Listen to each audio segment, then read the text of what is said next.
Good morning, my brothers and sisters. Welcome to episode 57 of the book of Acts. We are in the story of the conversion of Saul, and I think I'm going to call this the crisis of a man out of fellowship. This is Saul on the road to Damascus. Now, as he went his way, he approached Damascus, and suddenly a light from heaven flashed around him. I think he sees Jesus here. This is chapter 9. And falling to the ground, he heard a voice saying to him, "Saul, Saul, why are you persecuting me?" And he said, "Who are you, Lord?" Doesn't even know Jesus, doesn't even recognize his voice. And he said, "I am Jesus, whom you are persecuting. But rise and enter the city of Damascus, and you will be told what you are to do." The men who were traveling with him, that's his arresting, murdering posse, stood speechless, hearing the voice, but seeing no one. That's where I get that I think he saw Jesus there. Verse 8, Saul rose from the ground, and although his eyes were opened, he saw nothing. He was blind. So they led him by the hand and brought him into Damascus. And for 3 days he was without sight and neither ate nor drank. Now there was a disciple at Damascus named Ananias. The Lord said to him in a vision, "Ananias," he said. "Here I am, Lord." And the Lord said to him, "Rise and go to the street called Straight." I love the detail. We know the name of the street in Damascus in 34 AD. "And at the house of Judas, look for a man of Tarsus named Saul, for behold, he is praying, and he has seen a vision. A man named Ananias come in and lay his hands on him so that he may regain his sight." But Ananias answered, "Lord, I have heard from many about this man, how much evil he has done to your saints at Jerusalem. And here he has authority from the chief priest to bind all who call on your name." So yesterday we find Paul named and exposed and known and found himself wrong. That is, if Jesus is alive and not dead and resurrected and not buried, then he was wrong in all his assumptions. So he gets this light, this vision, and this command to go to Damascus. So why Damascus? Why is Saul going to Damascus in the first place? Well, because he was ravaging the church, a great persecution arose, and they were scattered. That's in chapter 8, verse 1. And the question here is, will there be believers to be found in Damascus? Now, Paul went there to arrest them, but now he needs them. He needs fellowship. We have a crisis in the story today.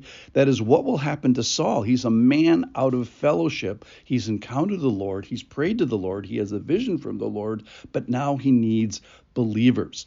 So he's been traveling with the bad guys, if you will, this murderous squad.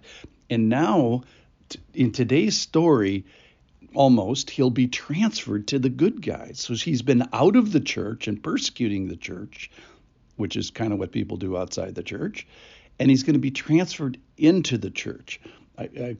Parenthetically, I wonder what happened to the guys he was traveling with, because they heard Jesus' voice. All right, so verse 7, they hear the voice, but they see no one. Saul's last vision of interest was probably of Jesus. That's what the bright light was. Verse 10, now there was a disciple at Damascus, and fortunately he's there. Fortunately he was persecuted, because that's where Saul's going to end up. And we find this guy's name. We find the street he's on, or the street he's going to, which is Straight Street, and the house that he's going to, which is the house of Judas of interest. And he's going to look for Saul. I love his answer when the Lord calls him in the vision, "Here I am, Lord." And then you just know this is real, because then he has a little argument, not an argument, but Lord. But Ananias answered, "Lord, I have heard about this man, how much evil he has done to your saints." just, Lord, in case you didn't know. And of interest, Saul has been given authority to arrest those who call on your name. And in a sense, now Saul should be arresting himself, because he had been arrested by Jesus. He had been blinded by Jesus. He had been led to Damascus. And now he was numbered with all those who call on your name. But what was the number? How many Christians did Saul know for these 3 days? The answer is 0. So we have the crisis of a man out of fellowship. And I'm going to leave the story there today, because what a privilege it is to be handed off to the church. Here he is in crisis, in pain, in spiritual, tumult, in fasting, both of food and of water. So that means he's near death because it's been 3 days. And what a privilege it is to be handed off to the church. It's just such a great picture. Here's my definition of fellowship for today. Fellowship is those you sit knee to knee with at church. Not shoulder to shoulder, but knee to knee. So if you're just sitting knee to knee or shoulder to shoulder with people, that's not fellowship. Who are the people that you sit knee to knee with? I wonder too, second question, is if there was a squadron of guys who came to your door and I want to arrest those who call upon his name, are you in that group of people? You want to be in that group that were arrested. And the question is, what would you call on the Lord today? Maybe it's for salvation. Maybe it's, Lord, just please help me. I need you. I'm a sinner. I agree with you. But maybe for you believers, maybe it's for wisdom, or there's pain around you.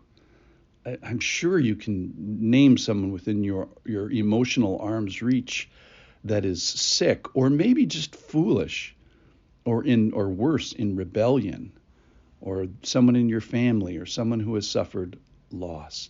So here's the thing today, is we're going to leave the story of Saul sitting there, fasting, praying, having seen a vision, and having absolutely no church, no people around him. Let's think about that today, and think about what a privilege it is to call on his name. That's number one. But number two, to call on his name with other believers. And we'll see how that is answered for Paul tomorrow. Thanks for listening. Please find someone to sit knee to knee with today.